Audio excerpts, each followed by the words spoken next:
السلام علیکم ورحمۃ اللہ وبرکاتہ۔ محترم سامعین کرام،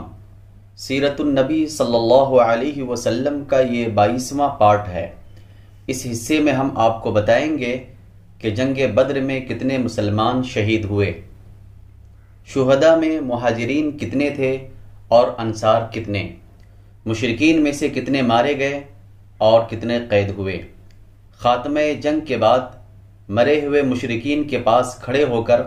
اللہ کے رسول صلی اللہ علیہ وسلم نے کیا فرمایا تھا۔ مکے میں شکست کی خبر پہنچی تو اہل مکہ کا کیا تأثر تھا، مشرک قیدیوں کے ساتھ کیا معاملہ ہوا، ان تمام باتوں پر انشاءاللہ سیر حاصل گفتگو ہوگی، لہذا غور سے سنیں، اپنے ماضی سے وابستہ ہو کر زندگی گزاریں اور دوسروں کو بھی سننے کی ترغیب دیں۔ معزز سامعین کرام، یہ معرکہ مشرکین کی شکست فاش اور مسلمانوں کی فتح مبین پر ختم ہوا، اور اس میں 14 مسلمان شہید ہوئے، 6 مہاجرین میں سے اور 8 انصار میں سے، لیکن مشرکین کو بھاری نقصان اٹھانا پڑا۔ ان کے 70 آدمی مارے گئے اور 70 قید کیے گئے، جو عموماً قائد، سردار اور بڑے بڑے سربر آوردہ حضرات تھے۔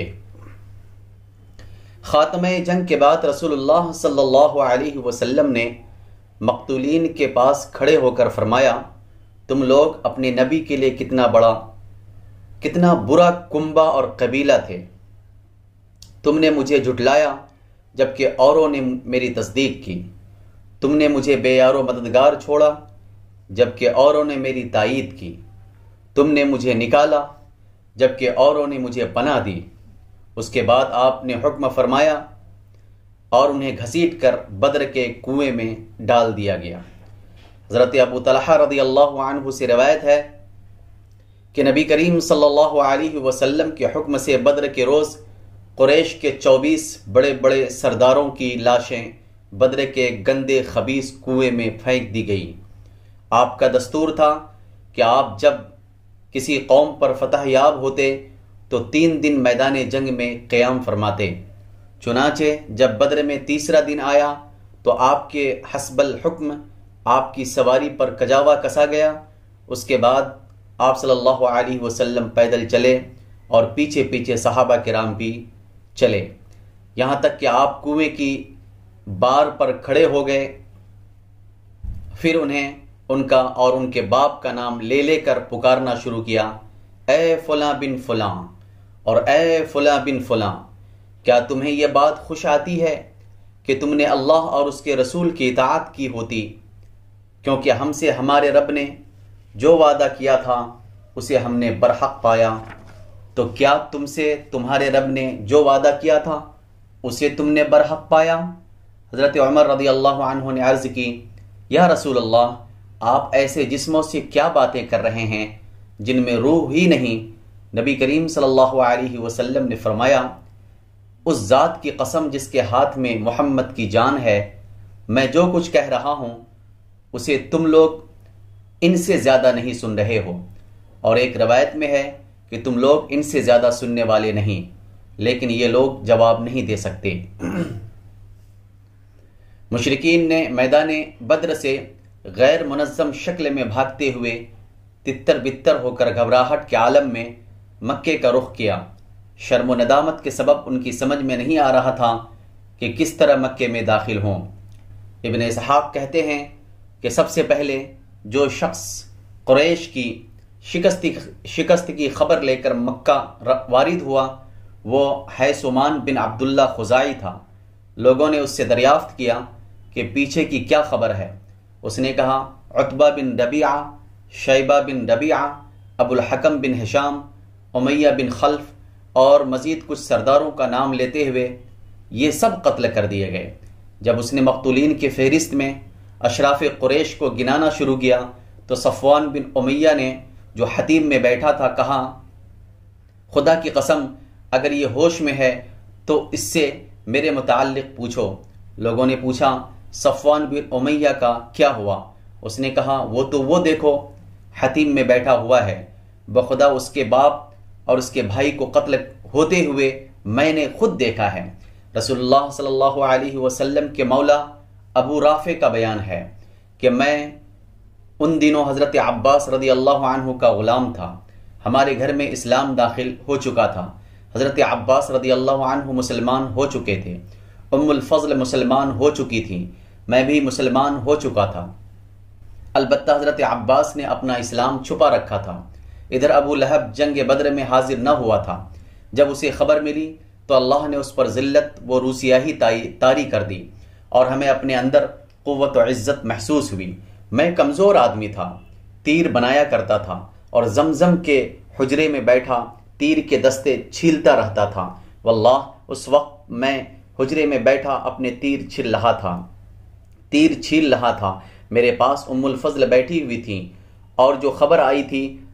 اس سے ہم شاداں و فرحاں تھے کہ اتنے میں ابو لہب اپنے دونوں پاؤں بری طرح گھسیٹتا ہوا آ پہنچا اور حجرے کے کنارے پر بیٹھ گیا، اس کی پیٹھ میری پیٹھ کی طرف تھی، ابھی وہ بیٹھا ہی ہوا تھا کہ اچانک شور ہوا، یہ ابو سفیان بن حارث بن عبد المطلب آ گیا۔ ابو لہب نے اس سے کہا میرے پاس آؤ، میری عمر کی قسم تمہارے پاس خبر ہے، میری عمر کی قسم تمہارے پاس خبر ہے۔ وہ ابو لہب کے پاس بیٹھ گیا، لوگ کھڑے تھے۔ ابو لہب نے کہا بھتیجے بتاؤ لوگوں کا کیا حال رہا؟ اس نے کہا کچھ نہیں، بس لوگوں سے ہماری مڈ بھیڑ ہوئی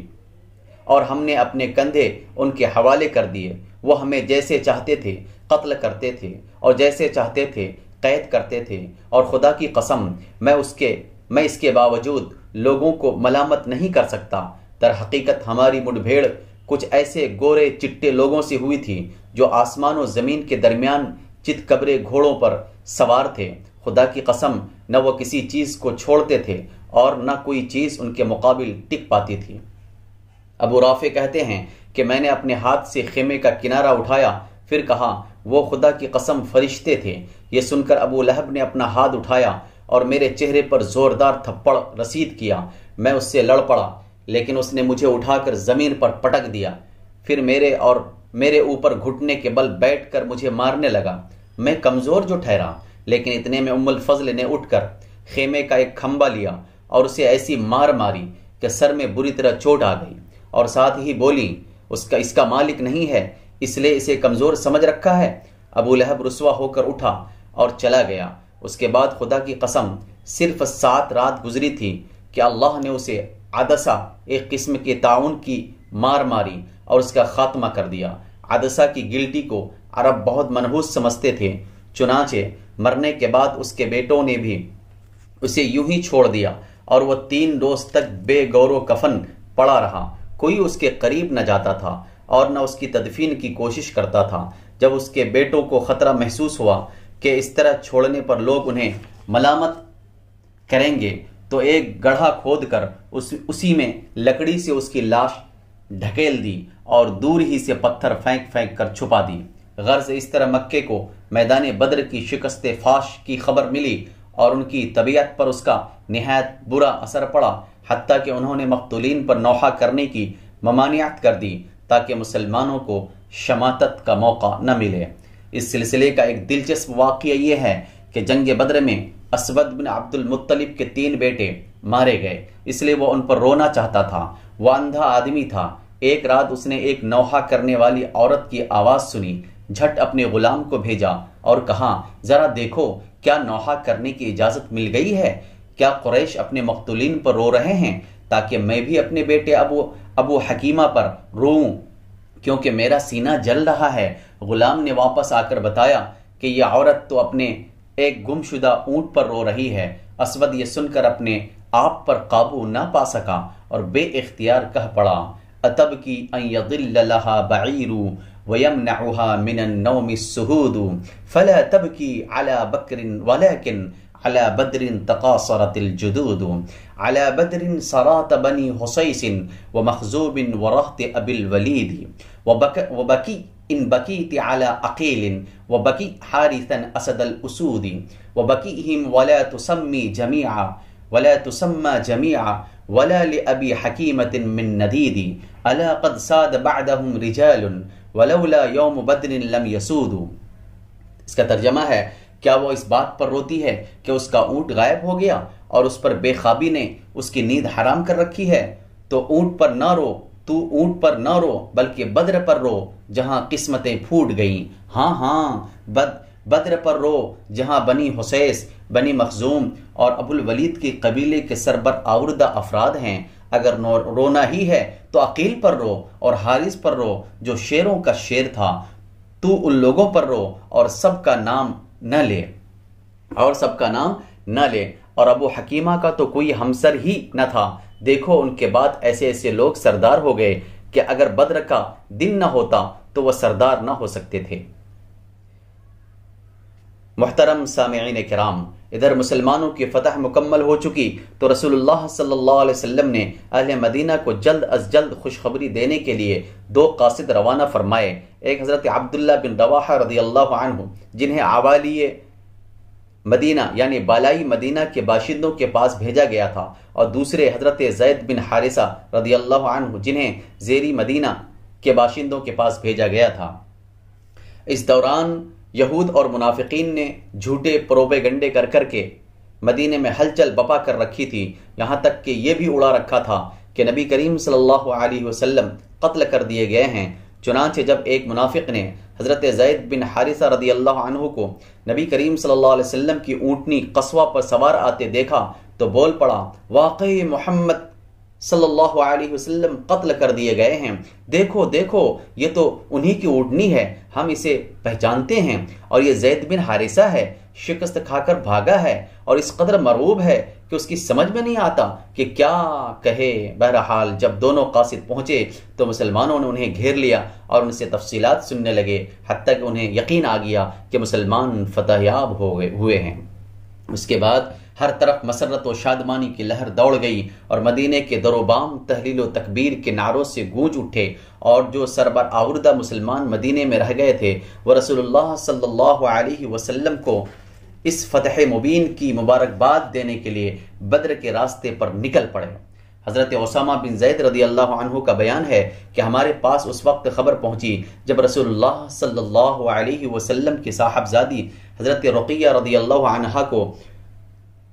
جو حضرت عثمان رضی اللہ عنہ کے عقد میں تھیں، دفن کر کے قبر پر مٹی برابر کر چکے تھے، ان کی تیمارداری کے لیے حضرت عثمان رضی اللہ عنہ کے ساتھ مجھے بھی رسول اللہ صلی اللہ علیہ وسلم نے مدینے ہی میں چھوڑ دیا تھا۔ محترم سامعین کرام، مال غنیمت کا مسئلہ سماعت فرمائیں۔ رسول اللہ صلی اللہ علیہ وسلم نے معرکہ ختم ہونے کے بعد 3 دن بدر میں قیام فرمایا، اور ابھی آپ نے میدان جنگ سے کوچ نہیں فرمایا تھا کہ مال غنیمت کے بارے میں لشکر کے اندر اختلاف پڑ گیا، اور جب یہ اختلاف شدت اختیار کر گیا تو رسول اللہ صلی اللہ علیہ وسلم نے حکم دیا کہ جس کے پاس جو کچھ ہے وہ آپ کے حوالہ کر دے۔ صحابہ کرام نے اس حکم کی تعمیل کی، اور اس کے بعد اللہ نے وحی کے ذریعہ اس مسئلے کا حل نازل فرمایا۔ حضرت عبادہ بن صامت رضی اللہ عنہ کا بیان ہے کہ ہم لوگ نبی کریم صلی اللہ علیہ وسلم کے ساتھ مدینے سے نکلے اور بدر میں پہنچے، لوگوں سے جنگ ہوئی اور اللہ نے دشمن کو شکست دی۔ پھر ایک گروہ ان کے تعاقب میں لگ گیا اور انہیں کھدیڑنے اور قتل کرنے لگا، اور ایک گروہ مال غنیمت پر ٹوٹ پڑا اور اسے بٹورنے اور سمیٹنے لگا، اور ایک گروہ نے رسول اللہ صلی اللہ علیہ وسلم کے گرد گھیرا ڈالے رکھا کہ مبادا دشمن دھوکے سے آپ کو کوئی اذیت پہنچا دے۔ جب رات آئی اور لوگ پلٹ کر ایک دوسرے کے پاس پہنچے تو مال غنیمت جمع کرنے والوں نے کہا کہ ہم نے اسے جمع کیا ہے، لہٰذا اس میں کسی اور کا کوئی حصہ نہیں۔ دشمن کا تعاقب کرنے والوں نے کہا تم لوگ ہم سے بڑھ کر اس کے حقدار نہیں، کیونکہ اس مال سے دشمن کو بھگانے اور دور رکھنے کا کام ہم نے کیا تھا۔ اور جو لوگ رسول اللہ صلی اللہ علیہ وسلم کی حفاظت فرما رہے تھے انہوں نے کہا ہمیں یہ خطرہ تھا کہ دشمن آپ کو غفلت میں پا کر کوئی اذیت نہ پہنچا دے، اس لیے ہم آپ کی حفاظت میں مشغول رہے۔ اس پر اللہ تبارک و تعالی نے یہ آیت نازل فرمائی، اعوذ باللہ من الشیطان الرجیم، بسم اللہ الرحمن الرحیم، يسألونك عن الأنفال قل الأنفال لله والرسول فاتقوا اللہ واصلحوا ذات بینکم واطیعوا اللہ ورسولہ ان کنتم مؤمنین۔ لوگ آپ سے مال غنیمت کے متعلق پوچھتے ہیں، کہہ دو غنیمت اللہ اور رسول کے لیے ہے، بس اللہ سے ڈرو اور اپنے باہمی تعلقات کی اصلاح کر لو اور اللہ اور اس کے رسول کی اطاعت کرو اگر واقعی تم لوگ مومن ہو۔ اس کے بعد رسول اللہ صلی اللہ علیہ وسلم نے اس مال غنیمت کو مسلمانوں کے درمیان تقسیم فرما دیا۔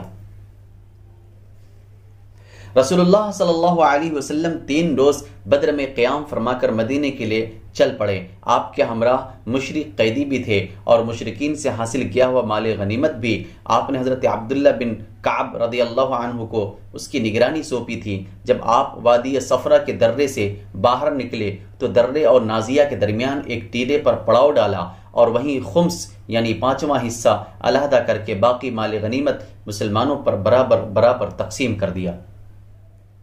اور وادی صفرا ہی میں آپ نے حکم صادر فرمایا کہ نضر بن حارث کو قتل کر دیا جائے۔ اس شخص نے جنگ بدر میں مشرکین کا پرچم اٹھا رکھا تھا اور یہ قریش کے اکابر مجرمین میں سے تھا۔ اسلام دشمنی اور رسول اللہ صلی اللہ علیہ وسلم کی ایذا رسانی میں حد درجہ بڑھا ہوا تھا۔ آپ کے حکم پر حضرت علی رضی اللہ عنہ نے اس کی گردن مار دی۔ اس کے بعد جب آپ عرق الزبیہ صلی اللہ علیہ وسلم عرق الزبیہ پہنچے تو عقبہ بن ابی معیط کے قتل کا حکم صادر فرمایا۔ یہ شخص جس طرح رسول اللہ صلی اللہ علیہ وسلم کو ایذا پہنچایا کرتا تھا اس کا کچھ ذکر پہلے گزر چکا ہے۔ یہی شخص ہے جس نے رسول اللہ صلی اللہ علیہ وسلم کی پیٹھ پر نماز کی حالت میں اونٹ کی اوجھڑی ڈالی تھی، اور اسی شخص نے چادر میں آپ صلی اللہ علیہ وسلم کی گردن لپیٹ کر آپ صلی اللہ علیہ وسلم کو قتل کرنا چاہا تھا، اور اگر ابو بکر رضی اللہ عنہ بروقت نہ آ پڑے ہوتے تو اس نے اپنی دانست میں تو آپ کا گلا گھونٹ کر مار ہی ڈالا تھا۔ جب نبی کریم صلی اللہ علیہ وسلم نے اس کے قتل کا حکم صادر فرمایا تو کہنے لگا، اے محمد بچوں کے لیے کون ہے؟ آپ صلی اللہ علیہ وسلم نے فرمایا، آگ۔ اس کے بعد حضرت عاصم بن ثابت انصاری رضی اللہ عنہ نے، اور کہا جاتا ہے کہ حضرت علی رضی اللہ عنہ نے اس کی گردن مار دی۔ جنگی نقطۂ نظر سے ان دونوں طاغوتوں کا قتل کیا جانا ضروری تھا، کیونکہ یہ صرف جنگی قیدی نہ تھے بلکہ جدید اصطلاح کی روح سے جنگی مجرم بھی تھے۔ اس کے بعد جب آپ صلی اللہ علیہ وسلم مقام روحہ پہنچے تو ان مسلمان سربراہوں سے ملاقات ہوئی جو دونوں قاصدوں سے فتح کی بشارت سن کر آپ صلی اللہ علیہ وسلم کا استقبال کرنے اور آپ کو فتح کی مبارکباد پیش کرنے کے لیے مدینے سے نکل پڑے تھے۔ جب انہوں نے مبارکباد پیش کی تو حضرت سلمہ بن سلامہ رضی اللہ عنہ نے کہا، آپ لوگ ہمیں کاہے کی مبارکباد دے رہے ہیں؟ ہمارا ٹکراؤ تو خدا کی قسم گنجے سر کے بوڑھوں سے ہوا تھا جو اونٹ جیسے تھے۔ اس پر رسول اللہ صلی اللہ علیہ وسلم نے مسکرا کر فرمایا، بھتیجے یہی لوگ سربر آوردگان قوم تھے۔ اس کے بعد حضرت اسید بن حضیر رضی اللہ عنہ عرض پرداز ہوئے، یا رسول اللہ صلی اللہ علیہ وسلم، اللہ کی حمد ہے کہ اس نے آپ کو کامیابی سے ہمکنار کیا اور آپ کی آنکھوں کو ٹھنڈک بخشی۔ بخدا میں یہ سمجھتے ہوئے بدر سے پیچھے نہ رہا تھا کہ آپ کا ٹکراؤ دشمن سے ہوگا، میں تو سمجھ رہا تھا کہ بس قافلے کا معاملہ ہے، اور اگر میں یہ سمجھتا کہ دشمن سے سابقہ پڑے گا تو میں پیچھے نہ رہتا۔ رسول اللہ صلی اللہ علیہ وسلم نے فرمایا، سچ کہتے ہو۔ اس کے بعد آپ مدینہ منورہ میں اس طرح مظفر و منصور داخل ہوئے کہ شہر اور گرد و پیش کے سارے دشمنوں پر آپ کی دھاک بیٹھ چکی تھی۔ اس فتح کے اثر سے مدینے کے بہت سے لوگ حلقہ بگوش اسلام ہوئے، اور اسی موقع پر عبداللہ بن ابی اور اس کے ساتھیوں نے بھی دکھاوے کے لیے اسلام قبول کیا۔ آپ صلی اللہ علیہ وسلم کی مدینہ تشریف آوری کے ایک دن بعد قیدیوں کی آمد ہوئی۔ آپ نے انہیں صحابہ کرام پر تقسیم فرما دیا اور ان کے ساتھ حسن سلوک کی وصیت فرمائی۔ اس وصیت کا نتیجہ یہ تھا کہ صحابہ کرام رضوان اللہ علیہم اجمعین خود کھجور کھاتے تھے لیکن قیدیوں کو روٹی پیش کرتے تھے۔ واضح رہے کہ مدینے میں کھجور بے حیثیت چیز تھی اور روٹی خاصی گرا قیمت۔ جب رسول اللہ صلی اللہ علیہ وسلم مدینہ پہنچ گئے تو آپ صلی اللہ علیہ وسلم نے صحابہ کرام سے قیدیوں کے بارے میں مشورہ کیا۔ حضرت ابو بکر رضی اللہ عنہ نے کہا، یا رسول اللہ، یہ لوگ چچیرے بھائی اور کنبے قبیلے کے لوگ ہیں، میری رائے ہے کہ آپ ان سے فدیہ لے لیں، اس طرح جو کچھ ہم لیں گے وہ کفار کے خلاف ہماری قوت کا ذریعہ ہوگا، اور یہ بھی متوقع ہے کہ اللہ انہیں ہدایت دے دے اور وہ ہمارے بازو بن جائیں۔ رسول اللہ صلی اللہ علیہ وسلم نے فرمایا، ابن خطاب تمہاری کیا رائے ہے؟ انہوں نے کہا، واللہ میری وہ رائے نہیں ہے جو ابو بکر کی ہے، میری رائے یہ ہے کہ آپ فلاں کو جو حضرت عمر کا قریبی تھا میرے حوالے کریں اور میں اس کی گردن مار دوں، عقیل بن ابی طالب کو علی کے حوالے کریں اور وہ اس کی گردن ماریں، اور فلاں کو جو حمزہ کا بھائی ہے حمزہ کے حوالے کریں اور وہ اس کی گردن مار دیں، یہاں تک کہ اللہ کو معلوم ہو جائے کہ ہمارے دلوں میں مشرکین کے لیے نرم گوشہ نہیں ہے، اور یہ حضرات مشرکین کے صنادید و ائمہ اور قائدین ہیں۔ حضرت عمر رضی اللہ عنہ کا بیان ہے کہ رسول اللہ صلی اللہ علیہ وسلم نے ابو بکر رضی اللہ عنہ کی بات پسند فرمائی اور میری بات پسند نہیں فرمائی، چنانچہ قیدیوں سے فدیہ لینا طے کر لیا۔ اس کے بعد جب اگلا دن آیا تو میں صبح ہی صبح رسول اللہ صلی اللہ علیہ وسلم اور ابو بکر رضی اللہ عنہ کی خدمت میں حاضر ہوا، وہ دونوں رو رہے تھے۔ میں نے کہا، اے اللہ کے رسول، مجھے بتائیں آپ اور آپ کے ساتھی کیوں رو رہے ہیں؟ اگر مجھے بھی رولائی کی وجہ ملی تو روؤں گا، اور اگر نہ مل سکی تو آپ حضرات کے رونے کی وجہ سے روؤں گا۔ رسول اللہ صلی اللہ علیہ وسلم نے فرمایا، فدیہ قبول کرنے کی وجہ سے تمہارے اصحاب پر جو چیز پیش کی گئی ہے اسی کی وجہ سے رو رہا ہوں، اور آپ نے ایک قریبی درخت کی طرف اشارہ کرتے ہوئے فرمایا، مجھ پر ان کا عذاب اس درخت سے بھی زیادہ قریب پیش کیا گیا، اور اللہ نے یہ آیت نازل فرمائی، اعوذ باللہ من الشیطان الرجیم، ما كان لنبي ان يكون له اسرى حتى يثخن في الارض تريدون عرض الدنيا والله يريد الآخرة والله عزيز حكيم لولا كتاب من الله سبق لمسكم فيما أخذتم عذاب عظيم۔ کسی نبی کے لیے درست نہیں کہ اس کے پاس قیدی ہوں یہاں تک کہ وہ زمین میں اچھی طرح خونریزی کر لے۔ تم لوگ دنیا کا سامان چاہتے ہو اور اللہ آخرت چاہتا ہے، اور اللہ غالب اور حکمت والا ہے۔ اگر اللہ کی طرف سے نوشتہ سبقت نہ کر چکا ہوتا تو تم لوگوں نے جو کچھ لیا ہے اس پر تم کو سخت عذاب پکڑ لیتا، اور اللہ کی طرف سے جو نوشتہ سبقت کر چکا تھا وہ یہ تھا، فَإِمَّا مَنًّا بَعْدُ وَإِمَّا فِدَاءً، یعنی مشرکین کو جنگ میں قید کرنے کے بعد یا تو احسان کرو یا فدیہ لے لو۔ چونکہ اس نوشتے میں قیدیوں سے فدیہ لینے کی اجازت دی گئی ہے، اس لیے صحابہ کرام کو قبول فدیہ پر عذاب نہیں دیا گیا بلکہ صرف عتاب کیا گیا، اور عتاب بھی اس لیے کیا گیا کہ انہوں نے کفار کو اچھی طرح کچلنے سے پہلے قیدی بنا لیا تھا، اور اس لیے بھی کہ انہوں نے ایسے مجرمین جنگ سے فدیہ لینا قبول کر لیا تھا جو صرف جنگی قیدی نہ تھے بلکہ جنگ کے لیے ایسے اکابر مجرمین تھے جنہیں جدید قانون بھی مقدمہ چلائے بغیر نہیں چھوڑتا، اور جن کے متعلق مقدمہ کا فیصلہ عموماً سزائے موت یا عمر قید کی صورت میں نمودار ہوتا۔ بہرحال چونکہ حضرت ابو بکر صدیق رضی اللہ عنہ کی رائے کے مطابق معاملہ طے ہو چکا تھا، اس لیے مشرکین سے فدیہ لیا گیا، اور فدیہ کی مقدار 4000 اور 3000 اور 4000 درہم اور 3000 درہم سے لے کر 1000 درہم تک تھی۔ اہل مکہ لکھنا پڑھنا بھی جانتے تھے، جبکہ اہل مدینہ لکھنے پڑھنے سے واقف نہ تھے، اس لیے یہ بھی طے کیا گیا کہ جس کے پاس فدیہ نہ ہو وہ مدینے کے 10 بچوں کو لکھنا پڑھانا سکھا دے، جب یہ بچے اچھی طرح سیکھ جائیں تو یہی اس کا فدیہ ہوگا۔ رسول اللہ صلی اللہ علیہ وسلم نے کئی قیدیوں پر احسان بھی فرمایا اور انہیں فدیہ لیے بغیر رہا کر دیا۔ اس فہرست میں مطلب بن حنطب، صیفی بن ابی رفاعہ اور ابو عزہ جماحی کے نام آتے ہیں۔ آخر الذکر کو آئندہ جنگ احد میں قید اور قتل کیا گیا۔ آپ صلی اللہ علیہ وسلم نے اپنے داماد ابو العاص کو بھی اس شرط پر بلا فدیہ چھوڑ دیا کہ وہ حضرت زینب رضی اللہ عنہ کی راہ نہ روکیں گے۔ معزز سامعین کرام، اس کی وجہ یہ ہوئی کہ حضرت زینب رضی اللہ عنہ نے ابو العاص کے فدیے میں کچھ مال بھیجا تھا جس میں ایک ہار بھی تھا۔ یہ ہار در حقیقت حضرت خدیجہ الکبریٰ رضی اللہ عنہ کا تھا، اور جب انہوں نے حضرت زینب کو ابو العاص کے پاس رخصت کیا تھا تو یہ ہار انہیں دے دیا تھا۔ رسول اللہ صلی اللہ علیہ وسلم نے اسے دیکھا تو آپ پر بڑی رقت طاری ہو گئی اور آپ نے صحابہ کرام سے اجازت چاہی کہ ابو العاص کو چھوڑ دیں۔ صحابہ نے اسے بصر و چشم قبول کر لیا اور رسول اللہ صلی اللہ علیہ وسلم نے ابو العاص کو اس شرط پر چھوڑ دیا کہ وہ حضرت زینب کی راہ چھوڑ دیں گے۔ چنانچہ حضرت ابو العاص نے ان کا راستہ چھوڑ دیا اور حضرت زینب رضی اللہ عنہا نے ہجرت فرمائی۔ رسول اللہ صلی اللہ علیہ وسلم نے حضرت زید بن حارثہ اور ایک انصاری صحابی کو بھیج دیا کہ تم دونوں بطن یاجوج میں رہنا، جب زینب تمہارے پاس سے گزریں تو ساتھ ہو لینا۔ یہ دونوں حضرات تشریف لے گئے اور حضرت زینب رضی اللہ عنہا کو ساتھ لے کر مدینہ واپس آئے، اور حضرت زینب کی ہجرت کا واقعہ بڑا طویل اور المناک ہے۔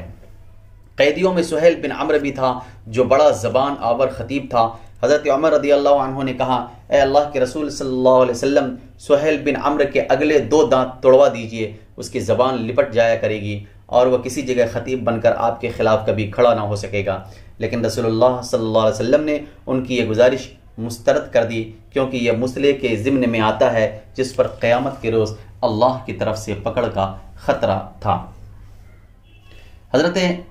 سعد بن نعمان رضی اللہ عنہ عمرہ کرنے کے لیے نکلے تو انہیں ابو سفیان نے قید کر لیا۔ ابو سفیان کے بیٹا عمرو بھی جنگ بدر کے قیدیوں میں تھا، چنانچہ عمرو کو ابو سفیان کے حوالے کر دیا گیا اور اس نے حضرت سعد رضی اللہ عنہ کو چھوڑ دیا۔ محترم سامعین کرام، اسی غزوے کے تعلق سے سورہ انفال نازل ہوئی، جو در حقیقت اس غزوے پر ایک خدائی تبصرہ ہے، اور یہ تبصرہ بادشاہوں اور کمانڈروں وغیرہ کے فاتحانہ تبصروں سے بالکل ہی جداگانہ ہے۔ اس تبصرے کی چند باتیں مختصراً یہ ہے، اللہ تبارک و تعالی نے سب سے پہلے مسلمانوں کی نظر ان کوتاہیوں اور اخلاقی کمزوریوں کی طرف مبذول کرائی جو ان میں فی الجملہ باقی رہ گئی تھی، اور جن میں سے بعض کا صدور اس موقع پر ہو گیا تھا۔ اس توجہ دہانی کا مقصود یہ تھا کہ مسلمان اپنے آپ کو ان کمزوریوں سے پاک صاف کر کے کامل ترین بن جائیں۔ اس کے بعد فتح میں اللہ تبارک و تعالی کی جو تائید اور غیبی مدد شامل تھی اس کا ذکر فرمایا۔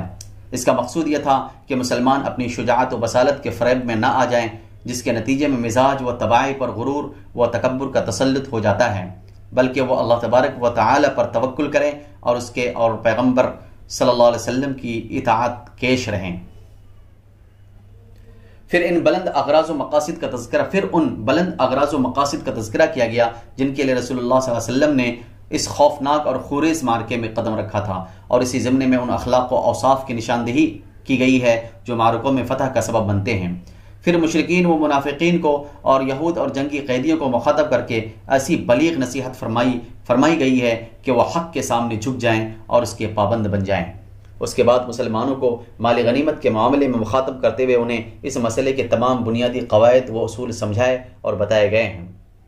پھر اس مرحلے پر اسلامی دعوت کو جنگ و صلح کے جن قوانین کی ضرورت تھی ان کی توضیح اور مشروعیت ہے، تاکہ مسلمانوں کی جنگ اور اہل جاہلیت کی جنگ میں امتیاز قائم ہو جائے اور اخلاق و کردار کے میدان میں مسلمانوں کو برتری حاصل رہے، اور دنیا اچھی طرح جان لے کہ اسلام محض ایک نظریہ نہیں ہے بلکہ وہ جن اصولوں اور ضابطوں کا داعی ہے ان کے مطابق اپنے ماننے والوں کی عملی تربیت بھی کرتا ہے۔ پھر اسلامی حکومت کے قوانین کی کئی دفعات بیان کی گئی ہیں جن سے واضح ہوتا ہے کہ اسلامی حکومت کے دائرے میں بسنے والے مسلمانوں اور اس دائرے سے باہر رہنے والے مسلمانوں میں کیا فرق ہے۔ سن 2 ہجری میں رمضان کا روزہ اور صدقہ فطر فرض کیا گیا۔ یہ متفرق واقعات ہیں، 2 ہجری میں کیا کیا ہوا وہ سماعت فرمائیں کہ سن 2 ہجری میں رمضان کا روزہ اور صدقہ فطر فرض کیا گیا اور زکوٰۃ کے مختلف نصابوں کی تعین و تفصیل کی گئی۔ صدقہ فطر کی فرضیت اور زکوٰۃ کے نصاب کی تعین سے اس بوجھ اور مشقت میں بڑی کمی آ گئی جس سے فقراء مہاجرین کی ایک بڑی تعداد دوچار تھی، کیونکہ وہ طلب رزق کے لیے زمین میں دوڑ دھوپ کے امکانات سے محروم تھے۔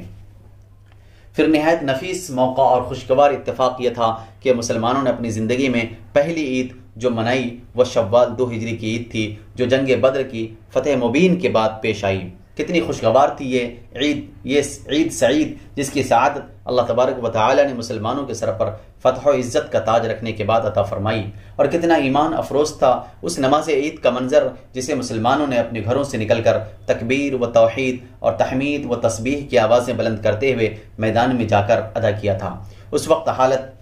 یہ تھی کہ مسلمانوں کے دل اللہ کی دی ہوئی نعمتوں اور اس کی ہوئی تائید کے سبب اس کی رحمت و رضوان کے شوق سے لبریز اور اس کی طرف رغبت کے جذبات سے معمور تھے، اور ان کی پیشانیاں اس کے شکر و سپاس کی ادائیگی کے لیے جھکی ہوئی تھی۔ اللہ تبارک و تعالی نے اس نعمت کا ذکر اس آیت میں فرمایا ہے، اعوذ باللہ من الشیطان الرجیم واذکروا اذ انتم قلیل مستضعفون فی الارض تخافون ان يتخطفكم الناس فآواكم وأيدكم بنصره ورزقكم من الطيبات لعلكم تشكرون۔ اور یاد کرو جب تم تھوڑے تھے، زمین میں کمزور بنا کر رکھے گئے تھے، ڈرتے تھے کہ لوگ تمہیں اچک لے جائیں گے، بس اس نے تمہیں ٹھکانہ مرحمت فرمایا اور اپنی مدد کے ذریعے تمہاری تائید کی اور تمہیں پاکیزہ چیزوں سے روزی دی تاکہ تم لوگ اس کا شکر ادا کرو۔ وآخر دعوانا ان الحمد للہ رب العالمین۔